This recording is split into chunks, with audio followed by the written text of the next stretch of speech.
قال ربنا اننا نخاف ان يفرط علينا او ان يطغى، اے اللہ، حضرت موسیٰ کیا دعا مانگ رہے ہیں؟ اے اللہ ہم دونوں جب جائیں گے ہمیں یہ خوف ہے کہ وہ ہم پہ بہت ظلم کرے گا، بہت سرکشی کرے گا۔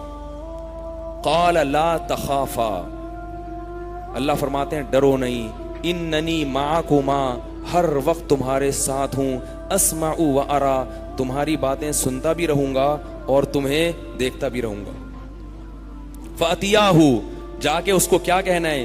انا رسول ربک، اے فرعون ہم تیرے پیدا کرنے والے کے رسول ہیں۔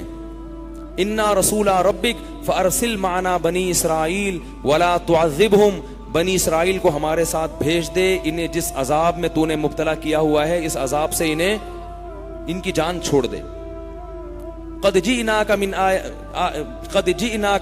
ہم آئے ہیں تیرے پاس رب کی نشانیوں کے لے کر، والسلام علی من اتبع الہدی، جو بھی سیدھے راستے کی اتباع کرے گا رب نے اعلان کیا ہے کہ اس پر رب کی طرف سے سلامتی ہوگی۔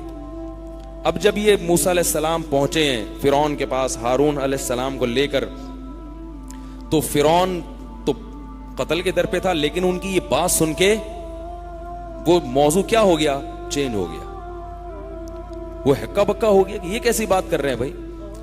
تو فرعون نے سوال کیا فمر ربکما یا موسیٰ، اے موسیٰ تم دونوں کا رب کون ہے؟ حضرت موسیٰ نے کیا کیا؟ ربنا الذی اعطى كل شيء خلقه ثم هدى، وہ رب ہے جس نے دنیا کی ہر چیز کو بنایا اور اسے اس کی فطرت کے راستے پر چلا دیا۔ ظاہر ہے یہ کام تو نے نہیں کیا۔ فرعون تو اپنے آپ کو رب کہتا تھا نا۔ یہ بڑی جامع آیت ہے، اللہ نے اس کائنات کی ہر چیز کو بنایا، یہ خود سے بن نہیں سکتی، اور بننے کے بعد اس میں اتنی مینجمنٹ ہے کہ جس کو جس کام کے لیے پیدا کیا وہ خود بخود اس کام پہ لگا ہوا ہے۔ تو پتہ چلتا ہے کہ وہ خود بخود نہیں لگا، اس کو اس پہ چلایا گیا ہے۔ بکری جب بچہ دیتی ہے، بچہ تھنوں کی طرف خود بخود بھاگتا ہے۔ حضرت موسیٰ کہہ رہے ہیں کہ یہ کس نے اس کے دل میں ڈالا ہے؟ ہدا، اس کو اس فطرت کے راستے پر کس نے چلا دیا؟ یہ خود تھوڑی چل رہا ہے، یہ پوری کائنات میں جو کچھ بھی ہو رہا ہے نا، جس میں بھی انتظام ہے، مینجمنٹ ہے، تو حضرت موسیٰ بتا رہے ہیں کہ یہ کس نے کیا ہے؟ یہ اللہ نے کیا ہے۔ پھل دینے کا جب وقت آتا ہے تو پودے میں پھول پیدا ہو جاتا ہے، پہلے وہ پھول تتلیوں کو اپنی طرف مائل کرتا ہے، اس سے اس کے نر اور مادہ ذرے ملتے ہیں، اور اس کے بعد اس میں کیا پیدا ہوتا ہے؟ پھل۔ تو یہ کیا ہے کہ درخت اپنی سیدھی راستے پر خود بخود چلنے لگتا ہے، اس کو جو ہونا چاہیے وہ خود بخود ہو رہا ہے۔ تو یہ خود بخود نہیں ہو رہا۔ موسیٰ علیہ السلام بتا رہے ہیں کہ جو ذات یہ کام کر رہی ہے نا، اتنے عجیب عجیب کام، میں اس ذات کی طرف تمہیں دعوت دے رہا ہوں، وہ ہے رب، اس کو فالو کرو۔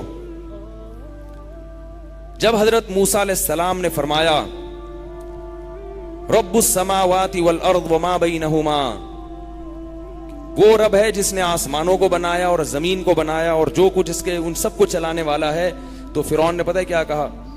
قال لمن حولہ الا تستمعون، لوگوں سے کہا سنتے نہیں ہو کیسی باتیں کر رہا ہے، میری حکومت ہے، لوگ میری عبادت کرتے ہیں، اور یہ یہاں کھڑے ہو کر میری الہی الوہیت کا کیا کر رہا ہے؟ انکار کر رہا ہے۔ حضرت موسیٰ نے فوراً اگلا جملہ کہا، اس اشکال کا جواب نہیں دیا، اس اشکال کا جواب بولو نا بھائی، نہیں دیا۔ حضرت موسیٰ نے کہا کہ اتنے درباری بیٹھے ہوئے ہیں اور اللہ کی کبریائی اور اس کی صفات بیان کرنے کا موقع مل رہا ہے، اس کے فضول اعتراضات کے جواب میں لگ گیا تو یہ چانس ہاتھ سے نکل جائے گا۔ سوال موسیٰ نے کیا کیا؟ فرعون نے کیا کہا تھا؟ لمن حولہ الا تستمعون، سن رہے ہو کیا بول رہا ہے یہ؟ ہم ہوتے ہم کہتے ہیں ہاں بھائی سن رہے ہیں، ہم کیا بول رہے ہو آپ؟ سنا نہیں ہے تو موضوع کیا ہو جاتا؟ چین پھٹا ہو جاتا، لڑائی ہو جاتی۔ موسیٰ علیہ السلام نے اگلا جملہ کہا رب المشرق والمغرب وما بینہما ان کنتم توقنون یا تعقلون، فرمایا کہ وہ رب جو مشرق کا بھی پالنے والا اور مغرب کا بھی پالنے والا وہ رب ہے، اس کی دعوت دے رہا ہوں۔ فرعون نے کہا میں سوال کیا کر رہا ہوں اور جواب کیا دے رہا ہے؟ تو فرعون نے کہا ان رسولکم الذی ارسل الیکم لمجنون، یہ مجنون ہے، پاگل ہے، دیوانہ ہے۔ تو موسیٰ علیہ السلام نے کہا ربکم ورب آبائکم الاولین، تمہارا بھی رب ہے اور تمہارے باپ دادا کا بھی۔ اس کے سوال کی طرف توجہ نہیں دے رہے, کیونکہ کہا تھا اے اللہ میری زبان کھول دے تو تیری کبریائی خوب بیان کروں گا, خوب بیان کروں گا تیری بڑائی. اس سے ہمیں یہ بھی پتہ چلتا ہے کہ جب آپ دین کی دعوت کا کام کر رہے ہو تو لوگوں کے فضول اعتراضات کے جوابات میں مت پڑو, اگر پڑ گئے تو آپ اس کام سے رہ جاؤ گے. الٹے الٹے اشکالات میں کبھی بیان کرتا ہوں نا تو فیس بک پہ بہت الٹے الٹے چیزیں ڈالی ہوئی, کیوں ہیں پھر دیتے رہو. تو ایک دفعہ دینا شروع کیا, دیتے دیتے تھک جاؤ, ان کے جواب وہ مطمئن ہی نہیں ہوتے, کہتے چھوڑو بھائی اس کو اپنے حال پہ چھوڑ دو. تو حضرت موسیٰ علیہ السلام کیسے ترتیب سے اللہ کی کبریائی بیان کر رہے ہیں. تمہارا رب ہے, آسمانوں کا رب ہے, مشرق کا رب ہے, مغرب کا رب ہے. اب جب اتنی باتیں ہو گئیں, فرعون نے کہا یہ تو چپ ہی نہیں ہو رہے, اور اس سے میری ساری ویلیو کیا ہو رہی ہے, خراب. کیونکہ پبلک کہہ رہی بات تو صحیح کر رہے ہیں, چاہے وہ فرعون کو مانتے تھے مگر جب سن رہے ہیں تو ذہن میں آ رہا ہے نا کہ بات تو صحیح ہے بھائی. یہ جو جانور پیدا ہو رہے ہیں ان کو اتنی چیزیں سکھائی جا رہی ہیں, سوکھا چارہ جانور کو کھلاتے ہیں, اس سے گائے کے تھنوں میں سفید دودھ پیدا ہوتا ہے, چکنا گاڑا, شہد کی مکھی پھلوں کا رس چوستی ہے اور اس سے اتنا بہترین شہد بنا کے کھلاتی ہے. تو یہ سارے کام فرعون تھوڑی کر رہا ہے, اور یہ خود بھی نہیں ہو سکتے یہ سارے کام. تو یہ جو ذات کر رہی ہے یقیناً وہ ذات اس قابل ہے کہ اس کی غلامی کی جائے. تو حضرت موسیٰ نے اللہ کی بڑائی بیان کی. فرعون نے اعتراض کیا, فما بال القرون الاولی, کیسا چالاک تھا دیکھو, چاہ رہے کہ الٹے الٹے سوالات کرے. اس نے کہا اچھا ہمارے باپ داداؤں کا کیا ہوگا جو اس پر ایمان نہیں لائے, اللہ پر ایمان نہیں لائے, مشرک تھے, ان کا کیا بنے گا. اب وہ پتہ کیا چاہ رہا تھا کہ حضرت موسیٰ یہ بول دیں کہ وہ بھی غلط تھے, ہیں بھائی وہ بھی جہنم میں غلط تھے, تو وہ پبلک ساری کیا ہو جائے گی, ہمارے ابا بھی, ہمارے دادا بھی, میرے چاچا بھی, میرے ماموں بھی سارے غلط تھے, یہ تو ہمارے خاندان کو جہنم میں ڈال دیا انہوں نے. حضرت موسیٰ نے اس کا جواب بڑا خوبصورت جواب دیا. فرمایا علمھا عند ربی, ان کا علم میرے رب کے پاس موجود ہے. لا یضل ربی ولا ینسا, میرا رب نہ غلطی کرتا ہے نہ بھولتا ہے.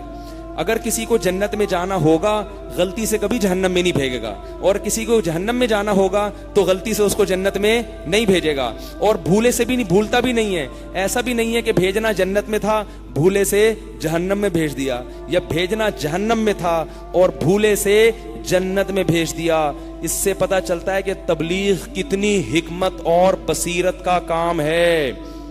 ہر سوال کا جواب نہیں دینا, اور اگر کوئی معقول سوال ہو تو اس کا جواب دینے میں حکمت اور مصلحت سے کام لینا ہے. سیاسی لوگوں کو یہ باتیں بہت سمجھ میں آتی ہیں, جو سیاست میں ہوتے ہیں نا, ان کو پتا ہے کہ پبلک کو کیا بولنا ہے کیا نہیں بولنا. لیکن ہم ویسے کیا بن جاتے ہیں,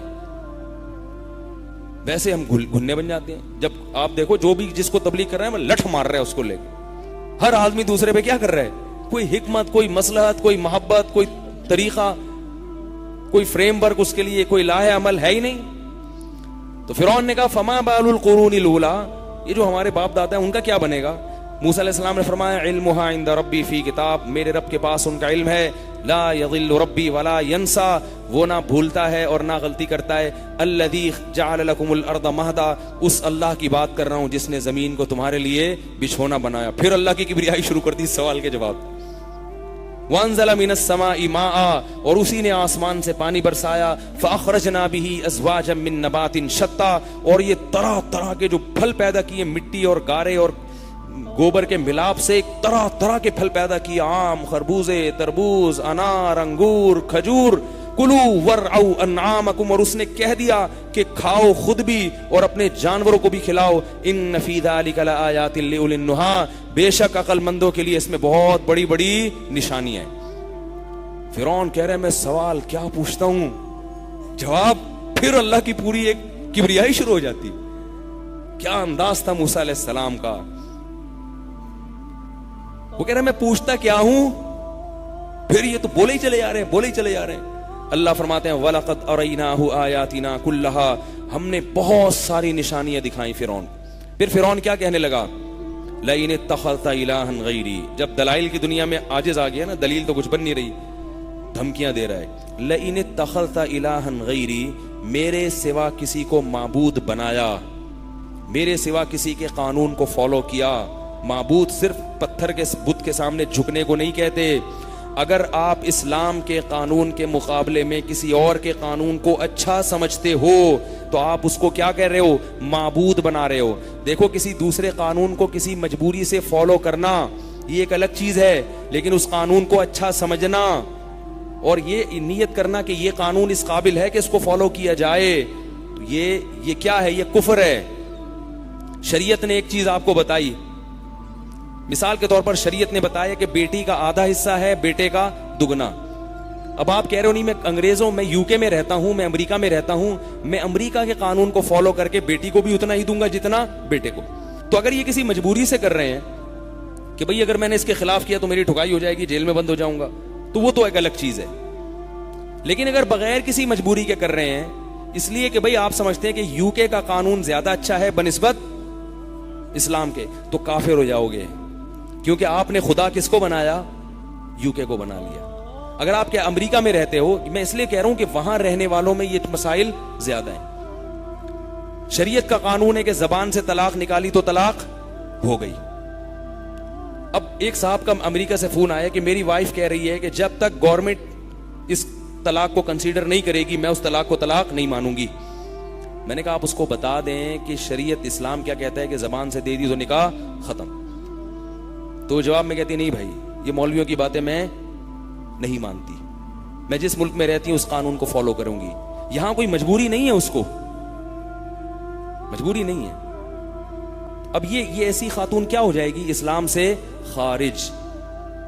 تو فرعون یہ سمجھتا تھا کہ میں نے اگر موسیٰ کے خدا کو خدا مان لیا تو میرا آئین اسی دن سے ختم، میرا جو قانون ہے نا اسی دن سے کیا ہو جائے گا؟ معطل. جیسے جب فوج مارشل لا لگا دیتی ہے تو آئین کیا ہو جاتا ہے؟ معطل. وہ سمجھتا تھا مان لیا نا تو میں کیا ہو جاؤں گا، پھر مجھے بھی ان سے پوچھ کے چلنا پڑے گا.